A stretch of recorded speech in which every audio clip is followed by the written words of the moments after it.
interesting statement that even before the flag bearership race in the MPP, Bawumia had penciled out Napo as his running mate. And I can also disclose to you that Team Bawumia at that time did some work to find out who will bring Bawumia the most votes from their stronghold of Ashanti region. This is one mistake I think that the NDC did.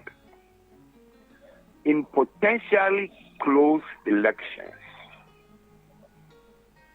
you need to get maximum votes possible from your strongholds, because the swing regions are unpredictable. Now, the NDC, I think that Napo brings extra strength to the Bawumia ticket. Is that to say that if the NDC had chosen someone as a running mate from the Volta region, it would have been better for them? Yes, not necessarily totally from Volta. If apart from Volta and apart from somewhere, you see, on the average, 4% vote on ethnic basis. So for the NDC, if you see your votes are dropping from your stronghold, you need to get someone who has a connection to the Volta region. If NDC gets 32% in Ashanti, 42% in Eastern region, they will win the elections. So you can see that the MPP strategy is to get the Ashantis to come out and vote. 2020, they got about 72%. This time around, they are aiming for 85% in the Ashanti region, as announced yesterday. Is it doable? 85 is on the high side. If NPP gets 80% in Ashanti, they win the elections. Straight. They won in 2020 and they got 72%. Now, you need to bear in mind that the NDC dominance in the Muslim vote is going to reduce straight away. Bawumia's running mate is a Christian, so they will still get the Christian votes.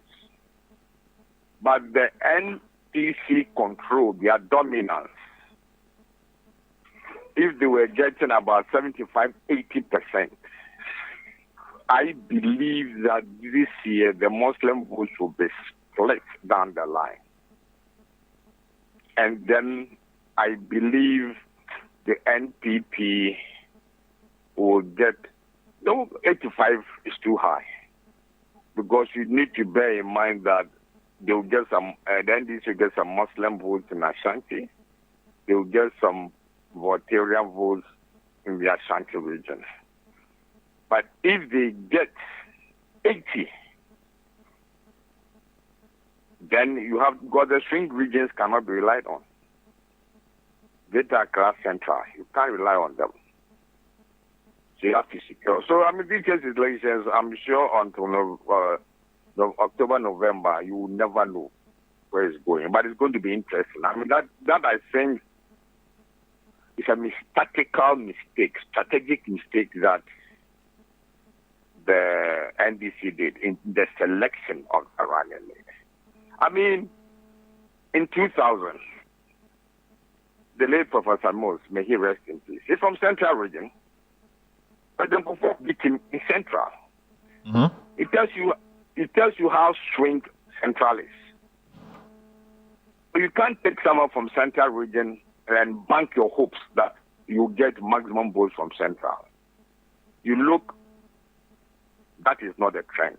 So I'm saying that this is going to be exciting given these dynamics that I've explained to you.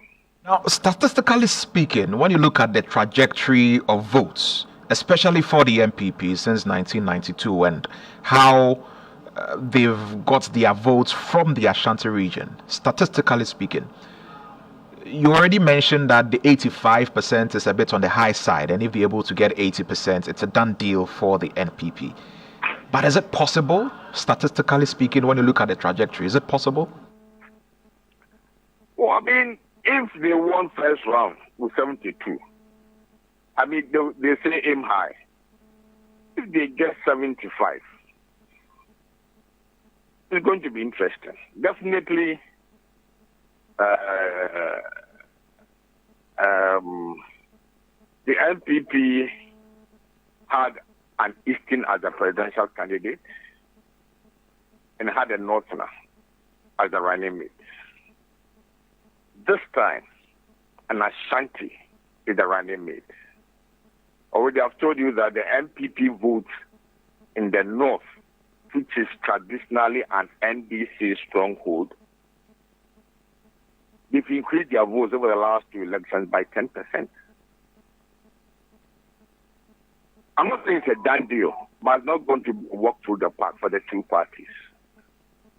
Now, looking at the running mate, Dr. Matthew Opoku Prempeh, how much of a factor will it be, or how significant will his contribution be, given some of the dynamics that you've just outlined for us? He's coming from the Ashanti region. The Ashanti region is the stronghold. The NDC doesn't have a candidate on the ticket from the Volta region, which is their stronghold. They have one from the central region. So the pull factor of Dr. Matthew Opoku Prempeh, how significant will it be for the party? I think that we need to bear in mind that Napo will be on his fourth term, that's 16 years. And from the work that I hear the team Baumia did, Napo is reaping where he had sown. Over the past 16 years, he's helped people, helped them pay their school fees, helped businesses. So he has been involved. He's not been like an absentee MP from Ashanti. When I hear people say that royalty is not, I mean, Opoku Prempeh was not selected because he's a royal. Otherwise, Bamia would have gone for the son of Ashanti. It's not royalty. My source on Team Bamia said a work was done among 6 top MPs in Parliament. And Napo won by far. That is why Miracle said that Bamia had decided on Napo even before they held the flag bearer race. So that means, Bamia is a data man and so on. So clearly, this is something they had thought ahead. So he's done good over the last 16 years, and that's why he's going to repeat.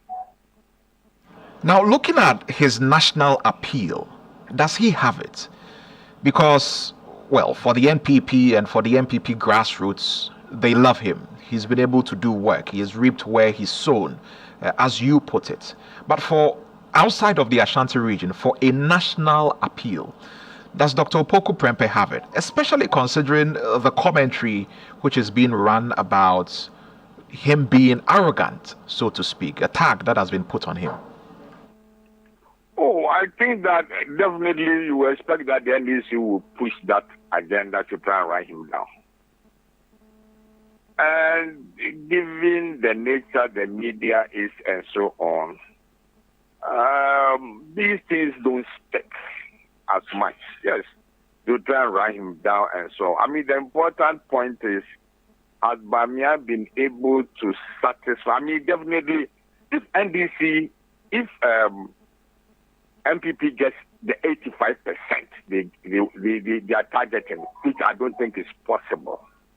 If they get it, they are through. But 85% will be very difficult for them to get. If they manage to get 5% more above the 72 they got in 2020, they'll be home and dry. I mean, it's not going to be easy the next 3 months. I've been doing some work. I've just started. But it looks like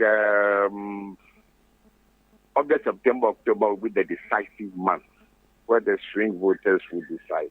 And you will need to get your people out. You understand?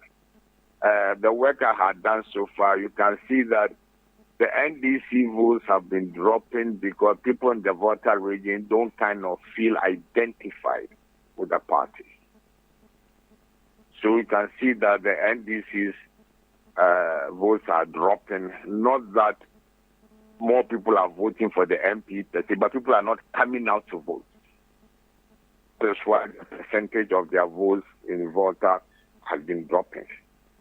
Now the NDC dominating the north, and if the MPP has increased their votes by 10% over the last 2 elections, I'm sure you agree with me that it's going to be dicey. I mean, who will try and break the 8? Will it be the normal 8 years and you go, or this time they will try and go 12 years? There is the 3 months before voting, August, September, October are kind of going to be very, very crucial. I mean, clearly, if you say Napo is arrogant, yes, he may be arrogant or he is arrogant. It's the president who matters. That is the important thing. Now, comparatively, when you look at the running mates of John Mahama and you look at Dr. Matthew Opoku Prempeh, one would call it the battle of the Opokus. Both of them have been education minister before, so their track records can be compared. Just that Dr. Matthew Opoku Prempeh is now the energy minister. When you look at them comparatively, who would you say has the most pull factor in terms of national appeal and in terms of really attracting the voters to want to vote for either party? You know, Central Region and Greater Accra are tricky regions when it comes to elections. I'll give you a typical example in 2002. When a son of the Central Region, the late President Mos, was contesting with President Kufuor.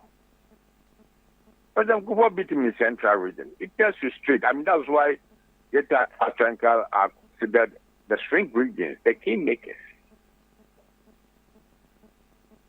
I mean, you come from Central and they won't vote for you.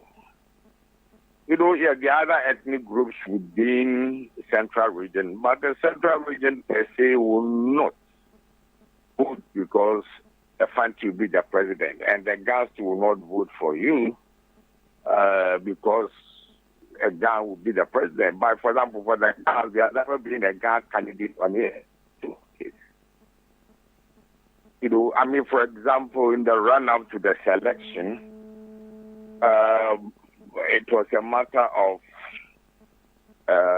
John Mahama maintaining Prof. Nana from Central Region, or Mahama taking someone like Sylvester Mensah, whose father is from Volta, whose mother is Greater Accra. Yes, personal rapport is important, but you need to get the votes. You know, so like if somebody like Sylvester Mensah has been taken, I can say that he would have brought more votes on board if even 4% of Ghans think that, oh, this is the first time they're going to have a Ghan at Jubilee House on the presidential ticket. The Votarians, some will come out and vote. It's not that they're going to vote for MPP. They'll just stay at home, but they have somebody who is from the region on the ticket. These are things that the party did their own calculation and made their choice. And me as an analyst, I'm giving you the dynamics as I see it. Very well, Mr. Benefsin, we'll leave the conversation here. So grateful that you shared your insights with us on the Morning Star today. Thank you very much for the opportunity. Benefsin is a pollster. You know him. You know the work that he has done here in this country and the predictions that he has done and how accurate he has been. He's also managing editor of the Daily Dispatch newspaper. Former President J.E.A. Mills issue white paper or sign, I think June 15 or 12, 2012. Ansana Okon in Samachri. Former President Mahama should do well. And then researchers M1 non king kind na or comment on and somewhere fire constitution no one a guide no. Because contrary to our own view, and in the belief say Ghana 4 year was short memories, no, we don't all have that deficiency. Second one, Kwame. Me pesa me kama former president eti say history is an ally not only to the sincere and conscientious, but can also be exploited by knaves. It depends on who is controlling the narrative. The American United say, Abakosem hono, Obi, and yanu credit for nkwan na ye omodia. En kontompo for so betimi afa adane no. Aye se do mope. Na mom yam pene so ma en kontompo no enni yanim kan en cheche ye de sipen. Chamandena. Kwara bonfe. Me the video bi sende o. Ye nua sasa na de mane me. The National Democratic Congress sponsored adverts against free SHS. Adia mo start here no. Mo sponsor advert say against it for what? Chamandena. National Health Insurance. Emra a National Health Insurance no. Ye pass in 2003. Eye den na NDC aban free aban mu January 2001. Eye mampani da Rollins anase na bedi akire aka anase na bedi akire Mills ene ma ye yes ade no. Mesra mampani da ni die mu. Se de medical aka no. Eye on kai no onhunu se abakosem sebi nukredifoɔ esom emane yeye na nya omnkwanko